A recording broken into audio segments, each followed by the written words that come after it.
الحمدللہ وکفیٰ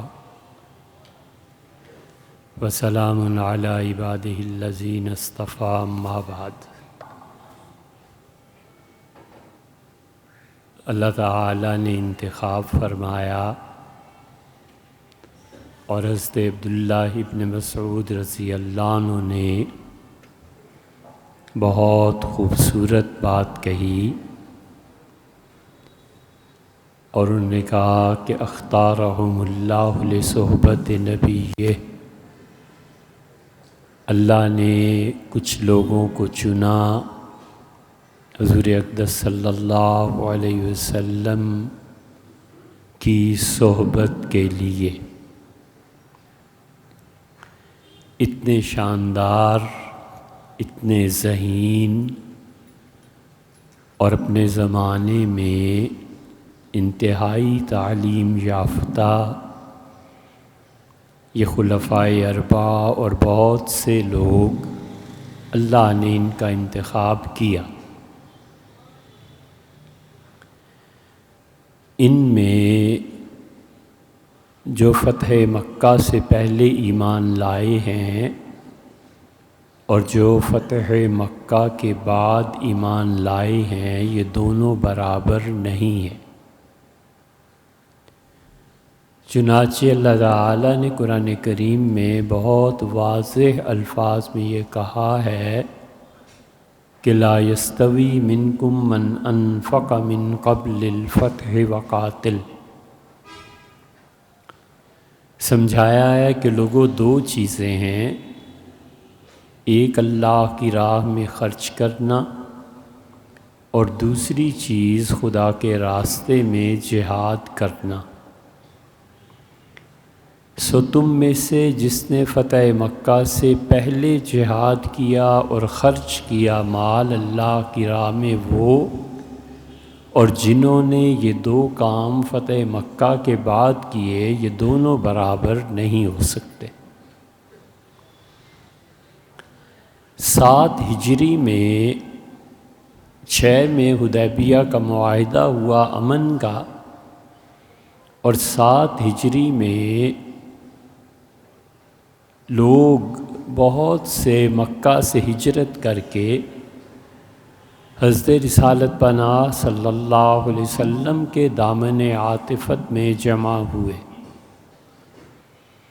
خالد ابن ولید رضی اللہ عنہ کا اسلام بھی 7 ہجری کا ہے۔ 8 میں مکہ فتح ہو گیا تھا تو 7 میں یہ حاضر ہو گئے تھے۔ ان کے بھائی ولید ابن ولید اس وقت مہاجر صحابہ رضی اللہ عنہ میں مدینہ منورہ میں تھے۔ پھر عمر بن العاص گئے، پھر عثمان بن طلحہ گئے جن کے پاس بیت اللہ کی چابی تھی۔ پھر عبداللہ ابن سعد نے ہجرت کی، اور عبداللہ ابن سعد کی والدہ نے دودھ پلایا تھا حضرت عثمان رضی اللہ عنہ کو، تو یہ عبداللہ ابن سعد اور سیدنا عثمان رضی اللہ عنہ امیر المومنین دونوں دودھ شریک بھائی تھے۔ اور رشتے جن کو شریعت بھی تسلیم کرتی ہے دو ہی ہیں، یا دودھ کا یا خون کا۔ تو سیدنا عثمان رضی اللہ عنہ کے گویا کہ یہ بھائی ہوئے۔ عبداللہ ابن سعد جب ہجرت کر کے گئے تو یہ پڑھے لکھے تھے اور بہت ذہین، شارپ مائنڈڈ۔ حضور اقدس صلی اللہ علیہ وسلم نے انہیں اپنی وحی لکھنے والے کاتبوں میں شمار فرمایا، اور عبداللہ ابن سعد نے وحی لکھنا شروع کی، اور رسول اللہ صلی اللہ علیہ وسلم نے وحی لکھواتے تھے قرآن کریم۔ تو ایک دن شیطان ان پہ غالب آیا، اور عبداللہ ابن سعد مدینہ منورہ سے واپس پلٹے مکہ مکرمہ، لوگوں کو جمع کیا، اور انہوں نے والعیاذ باللہ بہت سخت باتیں حضور صلی اللہ علیہ وسلم کے خلاف کہیں، اور لوگوں کو کہا کہ یہ قرآن جو ہے نا، یہ وحی اور یہ سب جو چیزیں تحریر ہوتی ہیں، یہ سب پکھنڈ ہے، یہ سب ڈرامہ ہے، یہ سب جھوٹ ہے۔ دیکھو میں محمد صلی اللہ علیہ وسلم کے پاس رہا ہوں اور وہی ان پہ نازل ہوتی تھی، اور وہ کہتے تھے کہ لکھو علیم حکیم۔ میں کہتا تھا کہ عزیز حکیم لکھ دوں، تو آپ فرماتے تھے اچھا یہ لکھ لو۔ وہ کہتے تھے یہ نازل ہوا ہے، میں کہتا تھا یہ لکھ دوں، فرماتے تھے یہ لکھ لو۔ تو اس کا مطلب یہ ہے کہ وحی نام کی کوئی چیز نہیں تھی، میں جیسے چاہتا تھا حضور صلی اللہ علیہ وسلم کو اسی طرف کو پھیر دیتا۔ عملی واقعہ یہ نہیں تھا، حضور اقدس صلی اللہ علیہ وسلم خدا کی وحی کے مطابق ہی لکھواتے تھے۔ عبداللہ ابن سعد رضی اللہ عنہ کا یہ کفر ہوا، مرتکب ہوئے، ہم اس کو جھوٹا مان لیں، یہ زیادہ اچھا ہے بجائے اس کے کہ ہم قرآن کو مانیں کہ خدا کی وحی نہیں تھی۔ اہل مکہ جمع ہو گئے، شور مچ گیا کہ جو مسلمان ہوئے ہیں ان کو یہ دھوکہ سمجھ میں ہی نہیں آیا، یہ تو سب ایسے اور ویسے۔ اور حتیٰ کہ مکہ جس دن فتح ہوا ہے، حضور اقدس صلی اللہ علیہ وسلم نے 9 آدمیوں کے متعلق فرمایا کہ ان کو قتل کرنا ضروری ہے، ولو باستار الکعبہ، اگرچہ بیت اللہ کے پردوں میں جا کر یہ چھپ بھی جائیں تو بھی انہیں قتل کرنا ضروری۔ ان میں عبداللہ بن سعد بھی تھے۔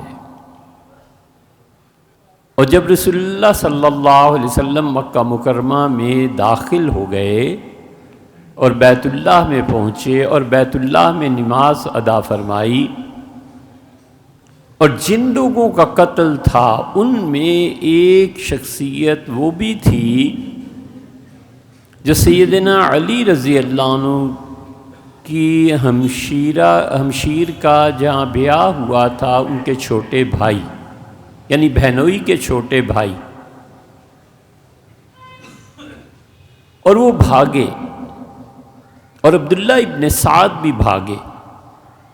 قتل کی سزا کوئی معمولی چیز نہیں تھی جو رسول اللہ صلی اللہ علیہ وسلم نے دی ہو، اور اس کا مطلب یہ ہے کہ مرتد ہو گئے تھے، اور عبداللہ ابن سعد رضی اللہ عنہ کا قتل اتنی بڑی چیز تھی کہ رسول اللہ صلی اللہ علیہ وسلم نے اسے برداشت نہیں فرمایا۔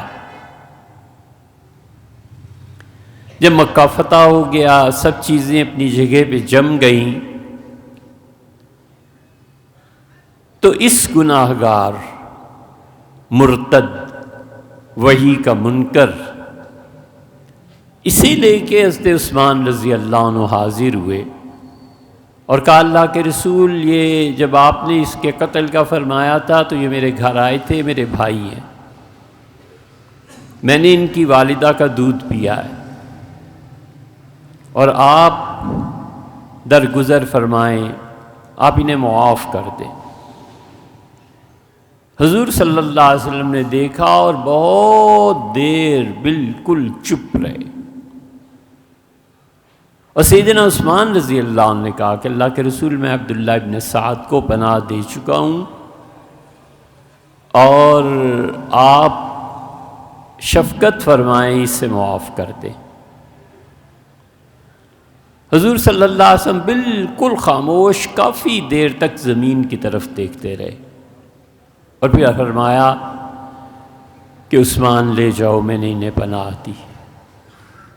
اور انہوں نے ایسا سچا اسلام قبول کیا کہ اس کے بعد یہ تقریباً 30 سال تک زندہ رہے، اور اسلام کے لیے بڑی انہوں نے محنت کی اور کمال کیا۔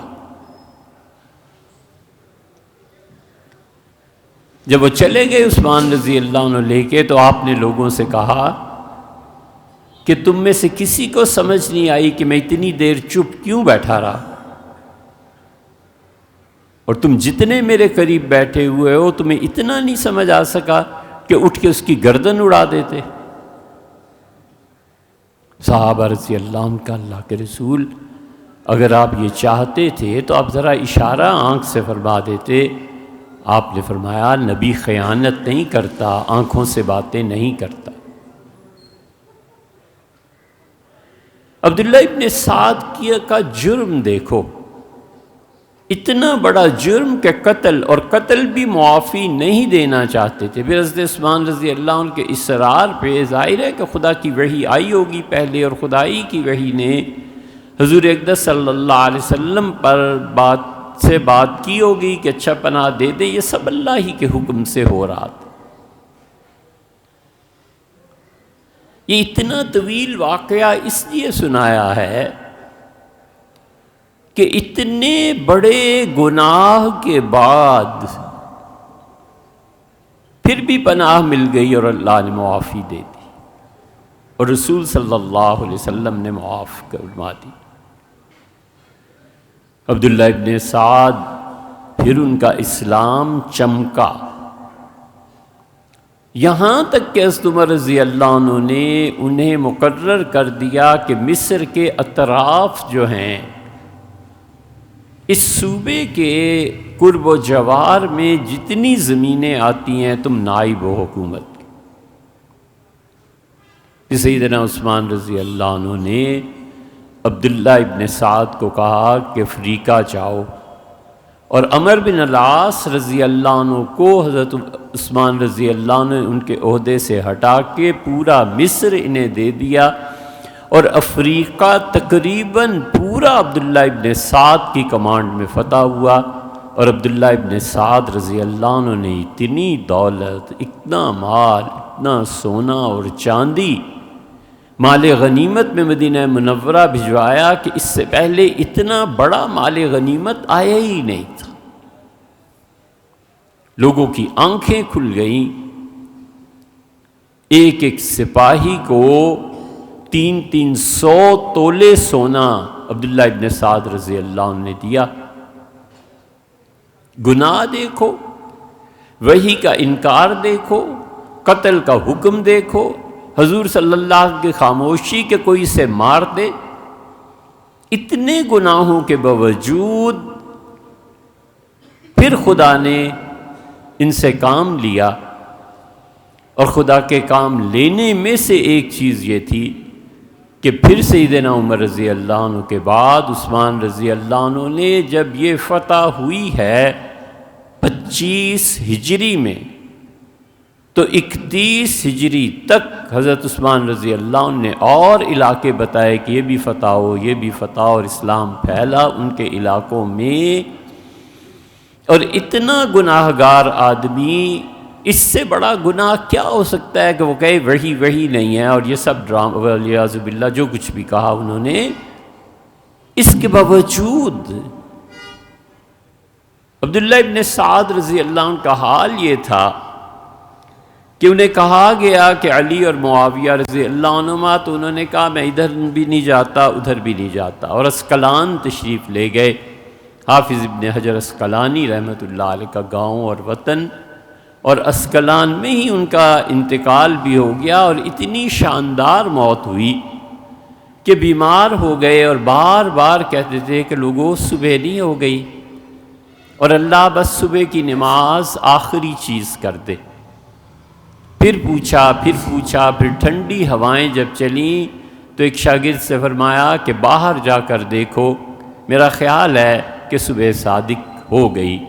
وہ گیا اور اس نے آ کے کہا کہ جی صبح صادق ہو گئی، تو اٹھے، وضو کیا، اور انہوں نے سنتیں پڑھیں، اور پھر چونکہ وہ بڑے تھے سیدنا عثمان رضی اللہ عنہ نے انہیں مقرر کیا تھا اس سارے علاقے کا گورنر، اور عمر بن العاص رضی اللہ عنہ کے ہٹا کے کہا تھا کہ تم نے 2 کام کرنے ہیں، ایک تو مسلمانوں کو نماز پڑھانی ہے، اور دوسرے فوج کا خیال رکھنا ہے۔ لیکن فوج کے امیر العساکر چیف ہونے کے باوجود تم عبداللہ ابن سعد کے تابع ہو۔ انہوں نے بہت شور مچایا حضرت عمر رضی اللہ عنہ کا، نہیں ہو سکتا، عبداللہ تم سے بڑے ہیں۔ اس سارے مرتبے اور مقام کے باوجود جو عمر بن العاص رضی اللہ عنہ کو دیا تھا، اس لیے یہ منبر جو ہم لوگوں کے ہاتھ آ گیا ہے نا، یہ اصل میں حنفی فقہا یہ کہتے ہیں کہ وہ بادشاہ کا نائب ہوگا جو جمعہ پڑھائے گا، ورنہ بادشاہ پڑھائے گا۔ بادشاہ کا نائب اسلام آباد کا ڈپٹی کمشنر ہے، اے سی ہے، سی ڈی اے کے چیئرمین ہیں، وہ جمعہ کیوں نہیں پڑھاتے؟ اصل تو کام ان کا ہے۔ انہوں نے اپنے منصب اور کام کو چھوڑا اور لگا دیا مولوی صاحب آپ جمعہ پڑھائیں۔ یہ ایک طرح کی نیابت ہی ہے۔ حنفیوں نے مان لیا کہ مجبوری ہے، ورنہ اصل مقام ان کا یہ ہے کہ لوگوں کو آ کے بتائیں۔ تو عمر بن العاص رضی اللہ عنہ کو سرکاری طور پر مقرر کیا گیا تھا کہ یہ امام ہیں، نمازیں پڑھائیں گے۔ تو عبداللہ ابن سعد رضی اللہ عنہ رات انتظار میں گزر گئی، صبح ہوئی، سنتیں پڑھیں، اور وہ بار بار کہتے تھے کہ اللہ آخری چیز زندگی کی نماز کر دے۔ نماز سے انہیں اتنی محبت تھی، لوگ کہتے ہیں پھر انہیں میں نماز پڑھائی، اور فجر کی نماز میں پہلی رکعت میں فاتحہ کے بعد سورہ والعادیات پڑھی، اور دوسری رکعت میں ایک اور سورت پڑھی، اور پھر تشہد پڑھا، اور دائیں طرف کہا السلام علیکم ورحمۃ اللہ، اور اس کے بعد گرے اور ختم ہو۔ اتنا گناہ گار آدمی، اور دیکھو اللہ نے انجام کیا کیا۔ اس لیے زندگی میں بڑے سے بڑا گناہ ہو جائے، خدا کی بڑی سے بڑی نافرمانی ہو جائے، اس سے بڑھ کے بھی تم کر سکتے ہو کہ قرآن کا انکار کرو، اور مکہ میں ایسے اجتماع اور سب اللہ نے معاف کر دیا، اور اللہ نے آخر خاتمہ بالخیر فرمایا۔ کبھی مایوس نہ ہو، کچھ ہو گیا ہو زندگی میں، اللہ سے معافی مانگو، بس۔ کوئی علاج اور حل نہیں ہے سوائے اس کے کہ اللہ کے دامن میں پناہ لے لی جائے، اور اللہ سے معافی کے بعد سب سے بڑی نیکی یہ ہے کہ عدل قائم کرے، بس۔ یاد رکھو، اور یہ جا کے لکھ لو ہماری بات، کہ ہر وہ مذہب، ہر وہ دین، ہر وہ عبادت جو انسان کے اخلاق کو درست نہیں کرتی، بیکار ہے۔ نماز کے متعلق اللہ کہتا ہے کہ وہ فحاشی اور بے حیائی سے روکتی ہے۔ ایک آدمی نماز پڑھتا ہے 5 وقت اور پھر بھی بے حیائی کے کام کرتا ہے، تو اسے سوچنا چاہیے کہ یہ نماز مجھ پہ اثر کیوں نہیں کر رہی؟ نماز پڑھ رہا ہوں کہ ٹکریں مار رہا ہوں؟ زکوٰۃ کا دینا عبادت ہے، اور زکوٰۃ دینے کے باوجود مال کی محبت دل سے نہیں نکل رہی۔ زکوٰۃ دیتے ہوئے نفرت ہوتی ہے کہ کیا مال خرچ کرنا پڑ رہا ہے، بہت اچھا ہے، نفس پہ بوجھ پڑتا ہے، دباؤ اسے اور اللہ کی راہ میں خرچ کرو۔ اور خرچ کرنے سے دنیا کی محبت اگر کم نہیں ہو رہی تو یہ زکوٰۃ ادا کر رہا ہے یا جھک مار رہا ہے؟ اصل چیز انسانی اخلاقیات، مال کی محبت نہ رہے، اپنی عزت، اپنا احترام خاک میں ملائے کہ نہیں یہ میرے لیے نہیں ہے، جب تک کہ میرا آخری عمل اللہ کو راضی کر دینے والا نہ ہو۔ لوگوں کو حقیر سمجھنا اور عدل کا قائم نہ کرنا، یہ اللہ کے غضب کو دعوت دیتا ہے۔ روز پڑھتے ہیں غیر المغضوب علیہم، اتنی لمبی داڑیاں، اتنے ٹکنوں سے اوپر شلواریں، اور کیا کیا۔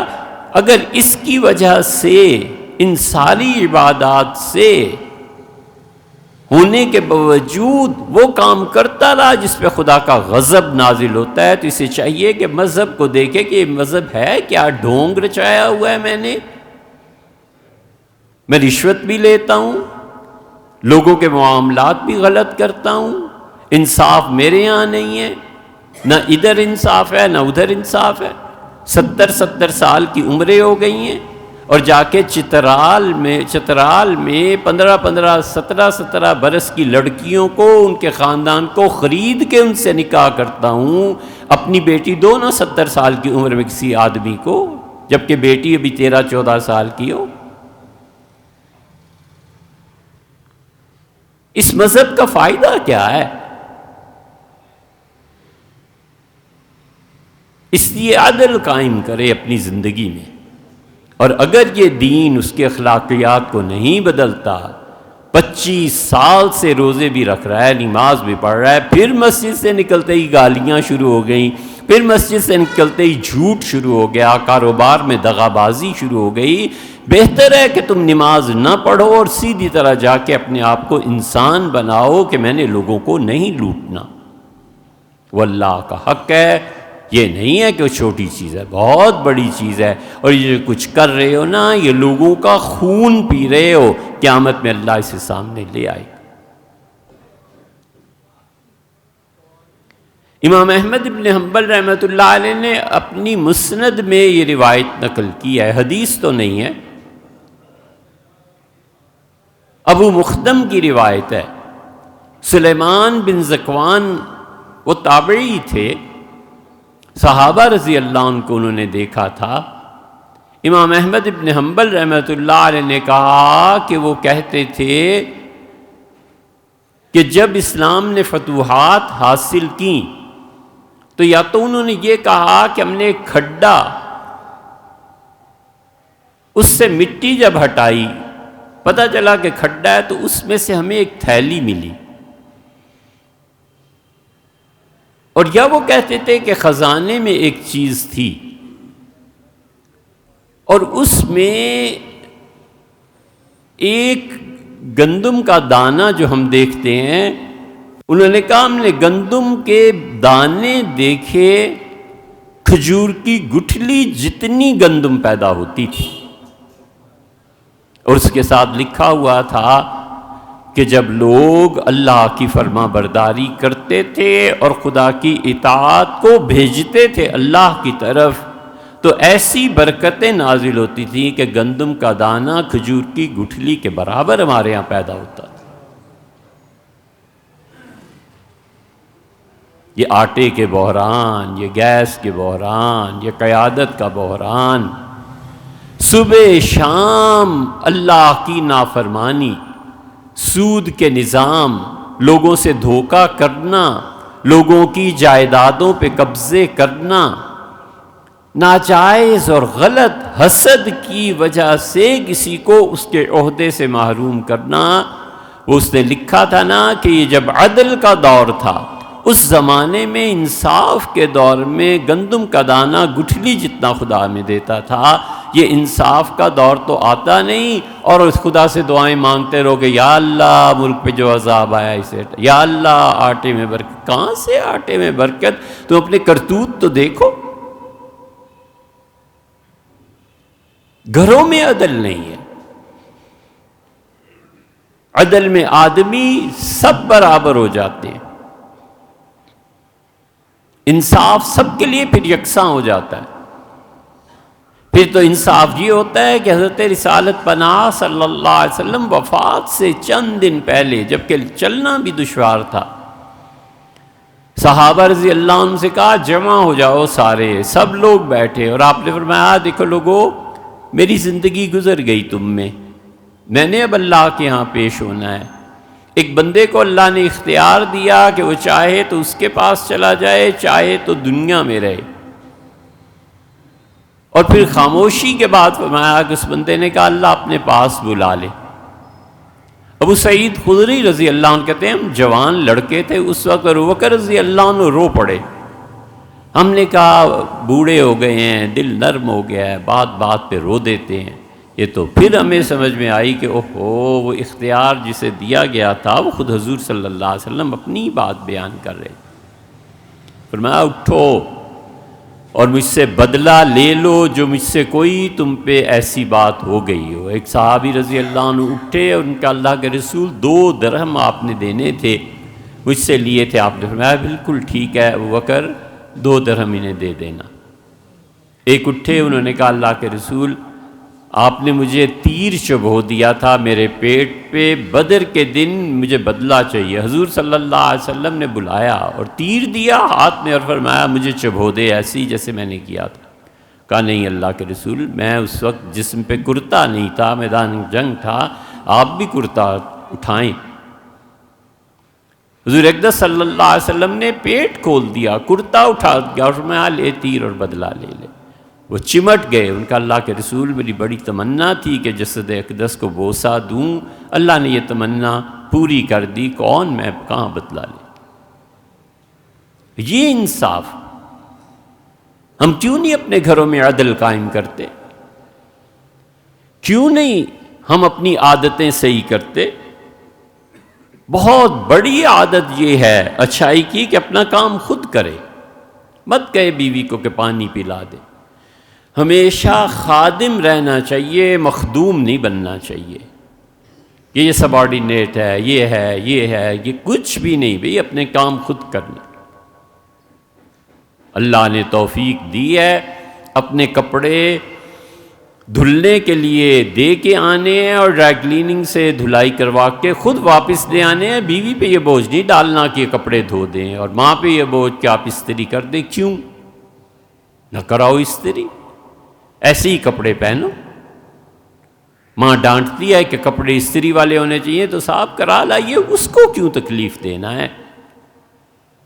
یہ ساری حدیثیں ہمیں یاد ہیں، حضور صلی اللہ علیہ نماز ایسے پڑھتے، اقامت ایسے، فلاں ایسے، صبح سے شام تک ان حدیثوں کو سناتے ہوئے زبان چین نہیں لیتی۔ یہ یاد نہیں ہے کہ کان یخدم لنفسہ، حضور صلی اللہ علیہ وسلم اپنے کام خود کر لیا کرتے۔ گھر میں آتے تھے، فرماتے تھے کہ دودھ دھونا ہے کسی جانور کا، اچھا میں دودھ لے کے آ جاتا ہوں، اچھا کوئی کام تم لوگوں کو میں کر دیتا ہوں۔ حتیٰ کہ جوتی رسول اللہ صلی اللہ علیہ وسلم کی کبھی کچھ کام اس پہ نکل آتا تھا، خود بیٹھ کے کوئی سوئی لے کے سی لیتے تھے۔ کپڑے میں کوئی چیز نکل آتی تھی، سی لیتے تھے۔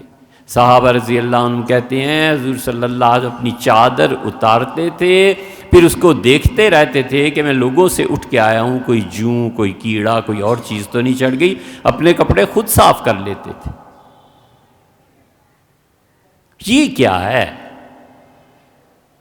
اس لیے عدل کرے، جہاں تک ہو سکے اپنے کام خود کرے، مت زحمت دے، نہ بیوی کو، نہ بچوں کو، نہ بہو کو، نہ بیٹیوں کو۔ کبھی ہوتا ہے انسان کی تربیت کے لیے کوئی کام کہتا ہے، وہ ٹھیک ہے، لیکن اس سے مستقل روٹین بنا لینا، اس کا مطلب یہ ہے کہ دوسرے اس کے نوکر لگ گئے ہیں۔ کیوں؟ وجہ یہ عدل کے خلاف۔ عمر بن عبدالعزیز رحمۃ اللہ علیہ نے یہی کہا، اٹھ کے گئے اور جا کر لالٹین میں تیل ڈال کے لے آئے۔ وہ غلام بعد میں اٹھا، اس سے کہا حضرت آپ ہمیں کہہ دیتے، آپ امیر المومنین خلیفۃ المسلمین ہیں۔ انہوں نے کہا اٹھ کے گیا تھا تو بھی عمر بن عبدالعزیز تھا، تیل ڈال کے بتی لگا کے واپس آ گیا ہوں تو بھی عمر بن عبدالعزیز، کوئی فرق نہیں پڑا۔ یہ ضروری ہے کہ جا کے گھر کہنا ہے جبکہ بیوی سوئی ہوئی ہے، ماں سوئی ہوئی ہے کہ امی کھانا دے۔ حضور صلی اللہ علیہ وسلم کیا کرتے تھے؟ بکریوں کا دودھ رسول اللہ صلی اللہ علیہ وسلم کے لیے آتا تھا اور مستقل ہدایت فرما رکھی تھی کہ شام کو دودھ آنا ہے، میرے مہمانوں کو پلا دینا، اور میں جب دیر سے آؤں تو رکھ دینا۔ حضرت بکر رضی اللہ عنہ کہتے ہیں حضور صلی اللہ علیہ وسلم ہمیں بیٹھے رہتے تھے، ہمیں پڑھاتے تھے، باتیں سکھاتے تھے، اور جب دیر ہو جاتی تھی تو گھر جاتے تھے اور دروازہ کھلا پاتے تھے، رویدن آہستہ آہستہ قدم رکھتے تھے کہ کہیں عائشہ کی آنکھ نہ کھل جائے۔ یہ ہے بیوی، اور یہ ہے خاتون کا احترام کہ ان کی آنکھ نہ کھل جائے۔ آہستہ آہستہ قدم رکھتے تھے، رویدن۔ اور پھر آ کے برتن دیکھتے تھے، دودھ ہوتا تھا تو پی لیتے تھے، نہیں ہوتا تھا تو نماز پڑھنا پھر شروع کرتے تھے۔ حضرت عائشہ رضی اللہ عنہ فرماتی تھیں کہ آہستہ سے سلام کرتے تھے، میں اگر جاگ رہی ہوتی تھی تو بس مقصد یہ تھا کہ جگ رہی ہیں تو کوئی بات کہہ سن لیں تو میں جواب دے دیتی تھی، اگر میں سو رہی ہوتی تھی تو کبھی رسول اللہ صلی اللہ علیہ وسلم مجھے نہیں جگایا۔ یہ سیرت ہے، یہ نبی کریم صلی اللہ علیہ وسلم کا طرز عمل ہے، اس لیے کبھی کسی کو زحمت نہ دو، بس اپنے کام خود کر لیے۔ سودا خریدنا ہے خود جا کے خرید لیا۔ یہ حدیث نہیں یاد آتی کہ رسول اللہ صلی اللہ علیہ وسلم تم میں سے جو آدمی بازار سے سودا خریدے پہلا حق اس کا بنتا ہے کہ اپنے سودے کو اٹھائے، نہیں ہے طاقت مزدوری کر لی، عمر یا کوئی اور کسر ہے بیماری کی تو بچوں کو ساتھ لے گئے تاکہ بچوں کی تربیت ہو جائے۔ اسی لیے اللہ کہتا ہے کہ ان یتیم بچوں کو پالو اور ان کو تجارت سکھاؤ، اور جب تمہیں یقین ہو جائے کہ بچے اب تجارت نفع نقصان سمجھتے ہیں تو پھر اصل مال اس بچے کے حوالے کر۔ تو اس لیے نہ کرے، قریب نہ پھٹکے، یہ ظلم برکتوں کو اٹھا لیتا ہے، یہ ظلم قحط کو لے آتا ہے۔ حضرت رسالت پناہ صلی اللہ علیہ وسلم نے فرمایا بچو بدکاری سے، بچو عورتوں سے، اور تم جانتے ہو یہ عورتوں کے ساتھ ناجائز تعلقات جوانی کی موت لے آتے ہیں، نہ فرمایا اچانک موت لے آتے، یہ سب اچانک اموات، پتہ ہی نہیں چلا ابھی یہاں تھا اور گیا۔ یہ اس وقت کا قصہ ہے جب ظلم عام ہو جائے گا۔ عدل ہوگا تو پھر گندم اتنی بڑی ہو جائے گی، عدل ہوگا تو پھر لوگوں کے مال میں برکت ہوگی، اور عدل قائم نہیں کریں گے تو مٹ جائیں گے، خدا برباد کر دے گا۔ اللہ ظلم کو نہیں چلنے دیتا، اپنی مخلوق سے عزیز۔